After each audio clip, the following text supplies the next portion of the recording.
G'day guys, Alex McKellar here. Welcome.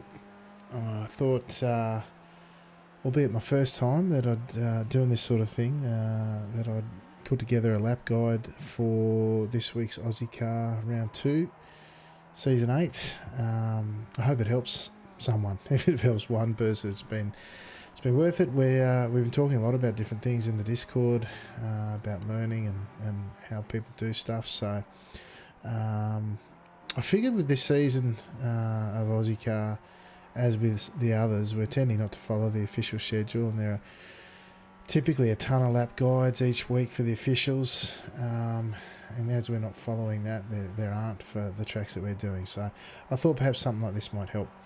I want to put a bunch of caveats on things before we kick off. Things like I have no real experience in race cars. I'm not an instructor. I'm not even the fastest guy out there, to be honest. Everything I say in this here are my thoughts, and they aren't necessarily, or they don't necessarily represent the best or the only way to get around the track quickly.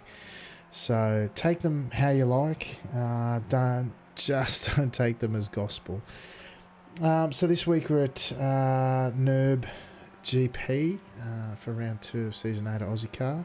I have done a few laps here before, but really not as many as most of the other tracks. This track is a bit of a sore point for me, if I'm honest, because it's not been on the official schedule really at all. Well, not even really, not since its original release. And it's just for reasons. Those who follow the series know why. And even in its original season, it was so buggy that nobody could even really race it. So I haven't actually done an official race here, and my laps that I did today were first here in a skippy for a really long time. So so take that for what it is. I think we'll get better over the week, but I thought this would be a good start, if nothing else. So what we'll do first is we'll watch the lap in full speed. And see how we go. And then we'll break it down a bit.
Right, so that lap was 2:18.5.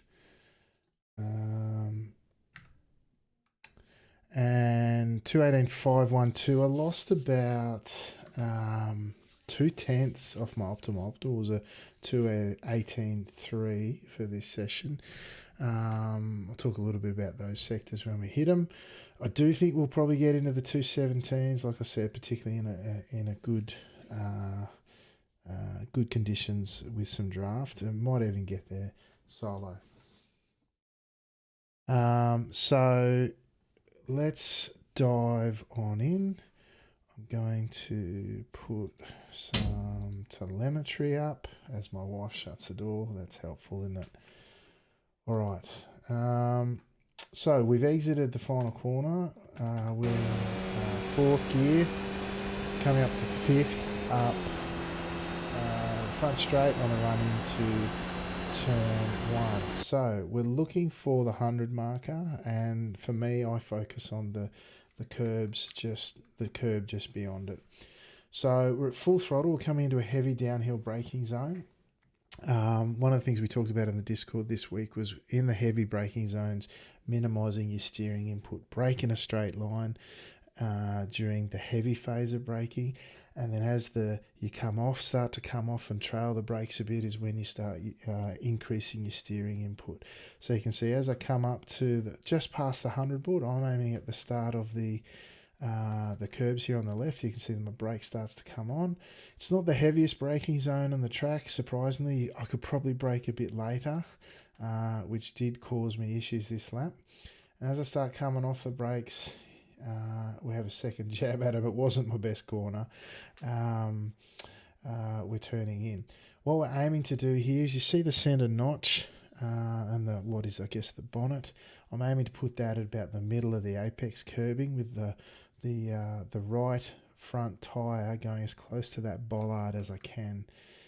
I was pretty late, I should say, onto the throttle here. I would have liked to have been on. I didn't get enough rotation and my corner wasn't great. I hit the mark on the apex, but it wasn't quite in the right fashion. So I sort of understeered a bit on exit and was a bit late on the throttle. On exit, though, we're looking to get to about mid-track to open up for turn 2. And you'll notice as we come into turn 2 in a sec that we turn in full throttle. See, I've already started turning in for the corner and I'm full throttle. You saw the little blip there as I changed into second gear. I manually clutch up through the gears, just so you know I use a foot clutch for that, just for reference.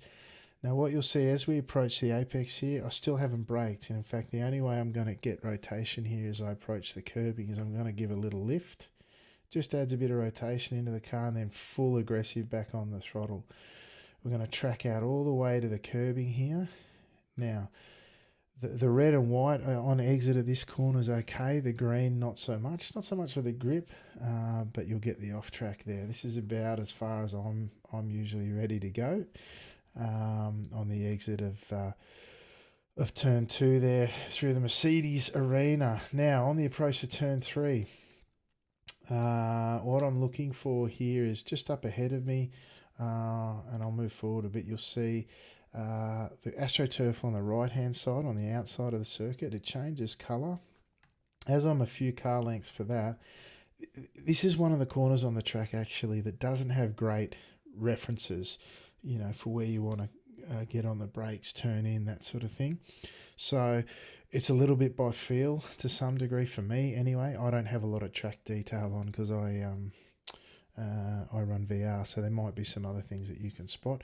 But for me, I'm a few car lengths back from that change in the AstroTurf on the outside where I'm starting to turn in. Again, I haven't come off the throttle yet. So as I've turned in, I've then braked, and I'm trying to hit this apex in a particular way. What I'm trying to do again is put the center of the car on the red and white apex curbing, and have the inside front on the inside of that. This is about as far as you want to go, again, cutting this apex to get as good a run through as you can, using all the track, so to speak. But this is about as far as you go before we get the incident point. So I didn't get on the gas as aggressively as I wanted here, again, because I didn't set up the corner as well as I could have. So we've got turn 3 and turn 4 here, a left-right combination. It's a short little part in between. The idea is you're going to compromise the exit of this corner, which means you're not going to track all the way out to the right like you would if you were doing it, not properly, but if you were doing it in a traditional sense. You're going to come out to about half track here to open up the next corner, which has a longer straight after it. So you want to maximize your exit speed from that corner. So compromise a little bit on the exit speed of turn 3 to set up the exit of turn 4. But once we commit to the throttle on the exit of turn 3, you don't lift again until the next braking zone. So we're flat through here. We flick to the right and trying to hit this apex again. So again, center the car on this corner. It goes to the red and white apex curbing, and your front right goes on the inside accordingly. Now, again, I didn't get this one right as much as I would have liked, which means I wasn't carrying enough speed, which means I didn't ultimately track out as far as you could have. It's not much in it. But it wasn't perfect, I guess. We never really hit the perfect lap. But on the track out here, what I usually use is this white line as a reference. I'd like to be probably about 2 tyre widths over to the left, I think, before I'd get the off track. But this is certainly a safe margin. As we head under the bridge, down the hill in turn 5. So on the approach to turn 5 here, you've got the cones on the right. They're a great reference. Just after those cones, you're looking to give a stab on the brakes and drop down from 4th to 3rd gear. Little jab on the brakes, and I blip down into 3rd. So that little jab on the throttle is me manually blipping there, so raising the engine revs to sync up so I can go down a gear. You don't have to. You've got the alternative of not blipping, which will increase the engine braking. But if you blip, it increases the stability. So it's a stylistic thing. I choose to blip. You want to carry a fair bit of speed through here. You've got a short straight afterwards, so I'm more interested in carrying corner speed through the corner rather than getting on the gas particularly early. So you can see I'm actually a little bit past the apex, and I didn't commit to the throttle too hard because I was carrying more speed and looking for a bit of control. So again, on the exit there, you're only going to about half track, because you really want to set up the next corner at turn 6 because you've got quite a long straight afterwards.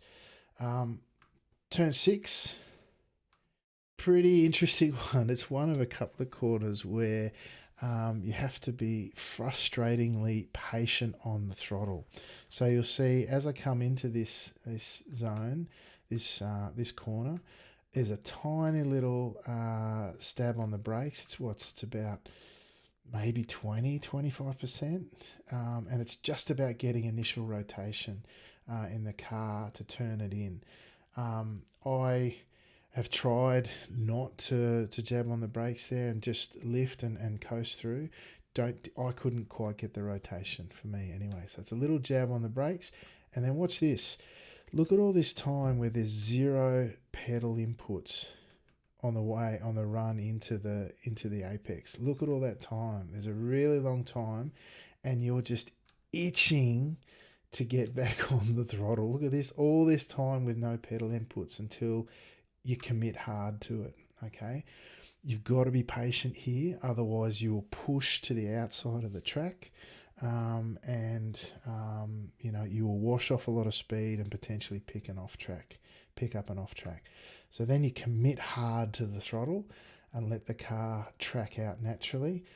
This to me is a reasonable compromise between not washing off too much speed with excess steering input and still getting a good exit speed.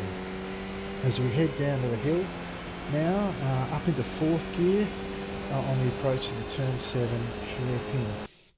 Now, you'll notice my speed here is 175, right? I tend to run pretty close to the limit in fourth gear coming into this corner. 175 is my personal mark where I would typically on a longer straight shift up into fifth at the latest. 178 is about where these things would hit a rev limiter if they had one, but you're not going any faster either way. In the race, you might, in draft, click up into fifth. Just remember, if you do, you're going to have to brake just a fraction earlier because you probably have a bit more speed. Speaking of braking, coming into this corner, you'll see up ahead the painted white line is curving around to the left. You'll see at that point where it kind of stops curving and runs straight. That's my braking reference for this corner. So just as I'm approaching that point, I'm looking to put on the brakes and brake in a straight line before I start trailing off and add steering input as I come in to try and find a late apex. What you'll notice here, if you look at the brake inputs, is that after the sort of heavier braking zone, because again it's downhill, you'd probably brake more than if it was flat. As I shift down into second gear and add steering input, you'll see even right through the mid stages of the corner, there's just that little bit of brake there, and what that's doing, it's trailing the brake to leave a bit of weight forward, shift the balance of the weight of the car forward, put the weight through the front tyres, give you that little bit of extra grip at the front and rotate the car. I hold on to that little bit of trailing brake until go hard on the throttle again. Okay, and you'll see it's quite a long run through here from the initial braking zone, from the braking point, I should say. It's the second of these corners where you've got to be super patient before you get back on the throttle. Because if you get back on too early, as was the case in the previous corner, you'll wash off speed on exit. And you'll spew wide and pick up the off track. And more importantly, though, you kill the run through the next long section. But once you get to this late apex here, you commit fully to the throttle. As you'll see there, I go from that trail brake to the full commit on the throttle. Don't need to track out too far here. A little bit more than that's okay, but for me that works. On the approach now up the hill into turn 8, it's flat. So you move over to the right. No need to ride the curb on the outside, certainly, but doesn't hurt either way.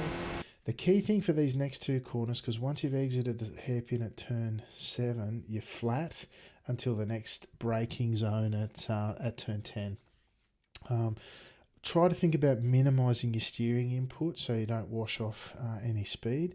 You can grab these apex curbs on the left and then the right hander. Just remember, if you do, that they will rotate the car a little bit. So keep your hands nice and loose and let the car sort of roll through them. That way you won't wash off additional speed, and also the rear wheels won't lose traction. You won't lose as much drive as otherwise. So we're on the approach now to turn 10 and 11. I'm typically looking to break in and around the 100 marker here. There's a white line across the track at the 75. I was trying to find a mark between the 100 and the 75 today. This lap, this section here actually cost me the most compared to my optimal. This section here cost me about a tenth. So it's not the perfect example, but I'll talk you through what I was trying to do. So I'm trying to brake about the 100 board here, or just after, and then turn in. We click down into third gear to carry speed through here. Because I braked a fraction too early, I've turned in early and I've taken a little bit more curb than I wanted to, which means the car's unsettled and I haven't been able to commit to full throttle on exit like I wanted to. You see, I actually had to lift a bit while the car settled before I was able to then commit fully. Ideally, I would have braked a bit later, turned a bit later, taken less curb, and been able to actually commit to the throttle earlier. That was the idea. We came close, but no cigar on this occasion. But having said that, once you get here again, you're probably 2/3 track, half to 2/3 track on the exit of turn 10. And then you want to get straight over to turn 11. Now, once we do commit to the throttle on the exit of turn 10, it's a hard commit. Get over to the left as fast as you can. Now, this is another one without great references, but I'm not actually going to brake here. I'm just got my eyes firmly fixed over to the right on the apex, and I'm just going to lift. I'm going to turn in full throttle, lift aggressively. So you think about going on and off throttle aggressively. If you come off throttle aggressively, you're going to get a little bit of rotation if you've got significant steering input. So I've turned in full throttle, lifted to get a bit of rotation. I actually had to counter steer to keep the car settled. Grab the inside curb, and then about there is where I'm happy tracking out. Too much more and I feel like I've washed off speed, or worse yet, you get an off track. Much less and I haven't carried enough speed. Then we're up the big back straight, little kink in the middle. Kiss the curb if you want, not crucial as we come into the final really tricky chicane here at turns 13 and 14. So we're preparing for the chicane by moving all the way over to the right, trying to maximise and widen the corner, straighten it out as much as we can. I'm aiming to brake at around the 75, so halfway between the 100 and the 50. And again, it's a really hard braking zone. Benefit of being uphill, which is great, which I find I can use a little bit more brake pressure so I can brake a bit later. But this is actually where I brake the hardest on the track, and you'll see I get up to about 85, 90% even in the braking zone. As I've gone past the 50, I've spotted the apex and I'm thinking about turning in. You can see I'm starting to apply more turning input on the wheel as I'm reducing brake pressure. That's about braking efficiency in a straight line and then turning stability by keeping some weight in the front of the car so it turns as well. So the goal here is to put, again, the center of the nose of the car across the red and white. And you'll see here that I've gone pretty close there, but you can also see there's a lot of bounce in the car there, and you've got to be prepared for that. And again, those loose hands or soft hands on the wheel help with that. The other thing I was hoping you'd notice is where we've committed to the throttle. Really important that on this line, and to maximize the speed through here, that you're committing to full throttle before the first apex of the final chicane. You'll gain 1.5 to 2 tenths when you get this right. So aiming to put the center of the car across the apex curb and commit to full throttle before you hit it, and you stay on full throttle now until the final braking zone or the final corner. Now, we're not as worried about the second apex because the car's unsettled. As it settles down, you can then turn and grab the second apex. Don't need to worry about cutting it so much because there's a good run off here, and then we're up to the final corner. The final corner again, no great references for braking and turn in, so you're looking to spot your apex off to the right really, really early. And then it's a judgment thing, a gut feel if you will. It's a little jab on the brake again, turn in late, and then our objective here is to get across to the apex curbing and to get on the gas before that white tyre barrier with the red chevrons on the inside of the track there, that little white barrier. The idea is we get our rotation done and we fully commit to the throttle, right, before we hit the apex and before we get to that white little tyre barrier there just ahead of us on the right. You're committing to full throttle that far back to maximise that long front straight over the start-finish line. There's a really peculiar thing, and the reason why you can do it from so far back is there's a really peculiar thing with this tyre model. You'll find that after you hit the throttle really hard, there's a fraction of a second, about maybe a quarter of a second afterwards, there's this magic bit of grip that comes.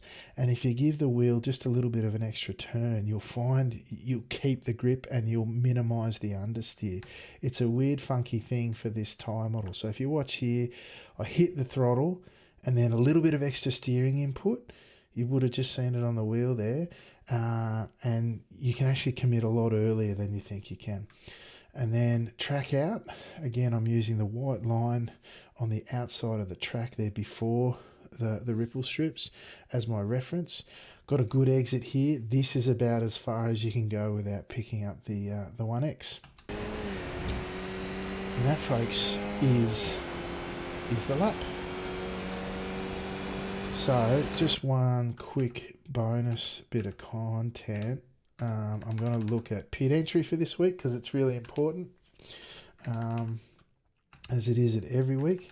And I'll just show you again on this lap 2 through this final chicane, commit to the throttle before the apex. Not quite as good as the other one, but you can see the line that I'm taking, center of the car across the apex curbing, commit to the throttle, full commit before that first apex. Now we're going to come out of the final corner. We've got to get across quite quickly if we're staying on full throttle.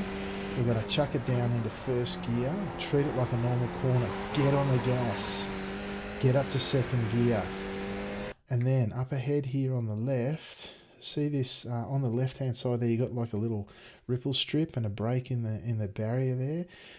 I'm looking to brake just before that and brake really hard, harder than we did in the hardest braking zone on the track. It's a 60 zone here in the pit lane, and you'll see here, just as we hit, we're just about 60, right there.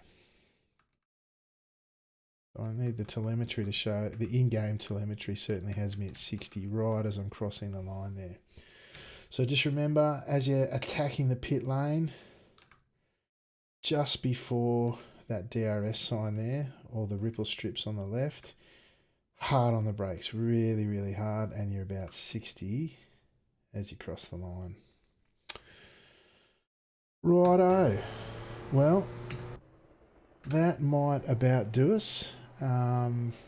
Hopefully that was of some use. It's the first time I've done it, so I might have talked too much, I might have talked too little, I don't know.